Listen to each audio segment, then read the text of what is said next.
Selamat sore Pak Wawan, Pak Sulaiman, dan host serta Selamat para sore, Ya, sore, Pak. bud selamat sore, selamat sore, kita Pak. ketemu dalam kesempatan ini. Saya ingin menambah aja pengayaan dari uh, demikian banyak informasi sebenarnya yang sudah berkembang dari jalur resmi atau kemudian dari open source yang masyarakat bisa akses. Yang pertama barangkali tidak ada salahnya kalau kemudian saya secara pribadi cukup ikut senang kalau masyarakat Afghanistan itu bebas dari pendudukan Amerika dan sekutunya, yakni NATO. Jadi baik sebagai saudara seiman atau kemudian sebagai saudara kemanusiaan, dalam pembukaan Undang-Undang 45 kita sebagai bangsa yang menolak segala bentuk penjajahan. Jadi tidak ada salahnya barangkali kalau kemudian kita ikut senang jika satu negeri yang bebas dari penjajah. Bagaimana yang dialami oleh masyarakat Afghanistan hari ini, di mana Taliban menjadi leader pada proses pembebasan terhadap pendudukan Amerika kurang lebih selama 20 tahun itu.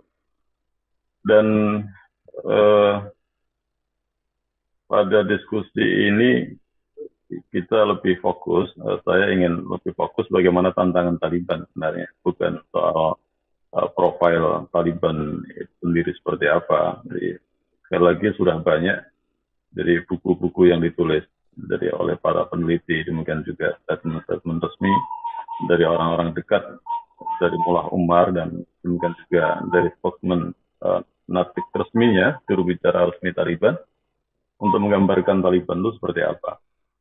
Jadi paling tidak begini, masyarakat tidak bisa mengeneralisir bahwa Afghanistan itu identik dengan Taliban atau dari Taliban itu identik dengan terorisme.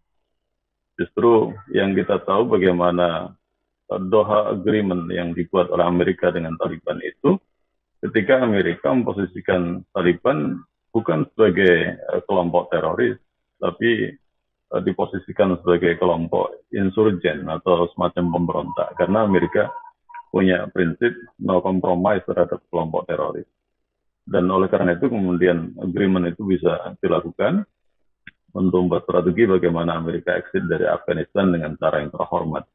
Dan kita harus akui bahwa ini satu sisi adalah kelelahannya Amerika, jadi melakukan pendudukan di Afgan, di satu sisi juga kuatnya dan konsistennya Taliban untuk memperjuangkan dari Afghanistan bebas dari pendudukan Amerika dengan beragam strategi yang mereka rancang.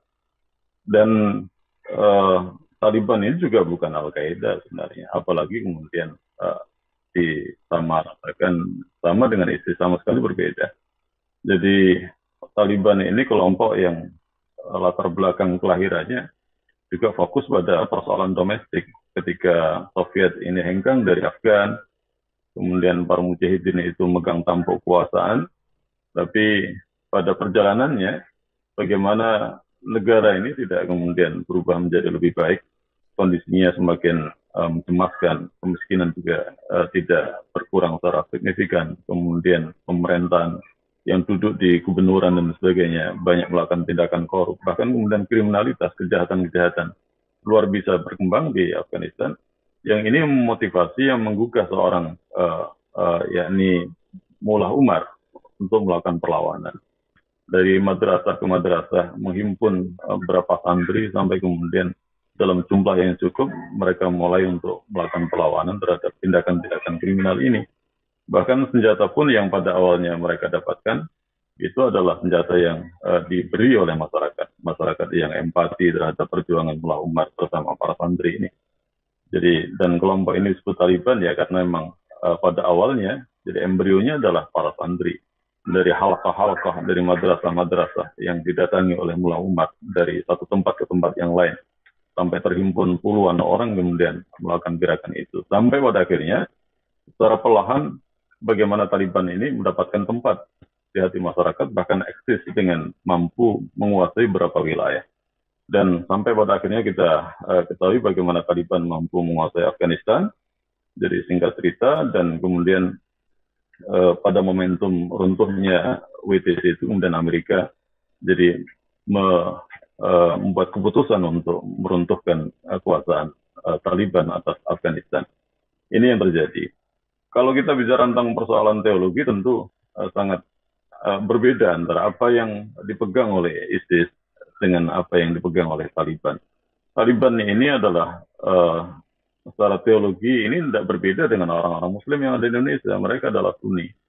Jadi mereka memegang, jadi dalam aspek teologi memegang mazhab yakni Maturidi, dan sama sebagaimana orang Sunni di Indonesia. Cuma dalam konteks fikih mereka lebih menyatu atau akulturasi dengan paham atau fikih dari Abu Hanifah atau jadi Imam Abu Hanifah Nu'man ini. Dan ini berbeda dengan ISIS yang teologinya sangat ekstrim, lebih kepada ideologi takfiri, yang mereka dari aspek visi juga berbeda. Kalau Taliban memiliki visi sangat domestik, perhatikan Afghanistan, sementara ISIS ini bicara tentang persoalan global. Jadi punya visi yang mendirikan khilafah dan sebagainya. Taliban sampai pada hari ini tidak pernah kemudian mendeklar bahwa goal setting dari perjuangan mereka adalah khilafah. Jadi dan mereka juga menyadari bahwa ketika membangun kekuasaan di Afghanistan, ketika mampu jadi mengambil alih kekuasaan Hamid Karzai pada waktu itu, mereka juga cuma menyebut dengan istilah imarah. Jadi imarah, tidak menyebut dengan istilah khilafah. Jadi imarah ini semacam sistem, jadi sebagaimana sistem kenegaraan yang ada. Jadi seorang kepala negara yang disebut dengan imarah dengan beberapa menteri utama seperti itu. Dan hubungannya dengan Al-Qaeda tentu ini ada historis panjang memang, ketika jadi orang-orang mujahidin dari non-Afghanistan itu terlibat perang untuk jadi membebaskan Afgan dari penjajahan Soviet, dan di sanalah kemudian kita menemukan nama contoh misalkan Usamah bin Laden. Bahkan kemudian pada masa itu jadi beberapa jadi kelompok Islam dari Indonesia juga mengirimkan orang untuk terlibat perang pembebasan Afghanistan dari Soviet. Dan kalau ada misalkan statement bahwa beberapa alumni mujahidin Afgan itu adalah didikan Taliban, barangkali ini ahistoris ya, jadi ini tidak tepat. Jadi pada saat pendudukan Soviet, Taliban belum lahir, dan orang-orang alumni mujahidin yang dari Indonesia itu memang mereka pernah ada di kamp-kamp pelatihan dan terlibat itu pada masa pembebasan Afgan dari cengkeraman Soviet, bukan di saat Taliban berkuasa kemudian beberapa orang Indonesia atau non-Afghanistan masuk jadi untuk kemudian ikut terlibat dalam peperangan bersama Taliban, sama sekali tidak. Jadi ini ada perbedaan yang cukup signifikan. Jadi ketika kemudian orang-orang Al-Qaeda ini menjadikan Afgan sebagai home base mereka, jadi yakni dengan top leadernya adalah seorang Usamah bin Laden, maka kita tahu bahwasanya kemudian seolah-olah Taliban adalah Al-Qaeda, Al-Qaeda adalah Taliban. Padahal ini adalah dua tandem yang berbeda. Sekalipun pada fakta di lapangan memang dalam kepentingan-kepentingan pragmatis mereka bisa kemudian berfusi, jadi untuk melakukan pertempuran bersama menghadapi Amerika dan sekutunya. Jadi namun demikian sesungguhnya ini adalah dua tandem yang berbeda, sekalipun kemudian jadi mereka ini tidak berhadapan. Berbeda dengan kemudian kelompok Taliban ini sejak awal berhadapan dengan ISIS. Jadi sebagaimana kasus terakhir pengeboman di sekitar Bandara Kabul itu, kemudian Taliban sangat marah, jadi memburu pimpinan ISIS dan bahkan kemudian mengeluarkan statement keras, jadi untuk mengejar, jadi dan menangkap tokoh di balik pengeboman yang terjadi beberapa hari yang lalu. Jadi ISIS berbeda dengan Taliban, dan Taliban juga bukan Al-Qaeda, dan Taliban pada masa awal-awal pertumbuhannya memang diisilah orang-orang muda yang jadi punya semangat yang luar biasa dan relatif lebih keras berpegang pada persoalan-persoalan fikih dan sebagainya. Dan ini menjadi pelajaran penting, dan kita membaca dari gestur politik para pemimpin Taliban, jadi wabil khusus dari narasumber yakni juru bicara mereka, terlihat sekali bagaimana Taliban hari ini tampil berbeda, jadi cara berpikirnya berbeda, kemudian juga strategi-strategi yang digunakan juga berbeda. Dan ini membuka celah bagaimana masyarakat bisa mulai membangun kepercayaan. Sekalipun kemudian sebagian juga masih menunggu wait and see untuk bisa mempercayai bagaimana Taliban ini bisa kemudian menjadi bagian dari negara dunia, bergaul dan sebagainya, bahkan kemudian tidak menjadi home base dari tempat orang-orang yang dianggap adalah kelompok teroris yang akan bisa membuat persoalan di negara lain. Jadi sejauh ini Taliban punya komitmen bahwa Afgan tidak boleh dijadikan sebagai agreement Doha itu tidak dijadikan sebagai home base, jadi untuk mengganggu negara lain, menciptakan teror negara lain dan sebagainya. Dan tentu ini komitmen ini butuh pembuktian. Kita akan lihat bagaimana jadi sikap Taliban hari ini. Kita juga melihat bagaimana sikapnya keras terhadap ISIS. Ini satu langkah atau poin penting untuk menunjukkan bahwa Taliban memang bukan ISIS dan tidak ingin menjadikan Afghanistan sebagai tempat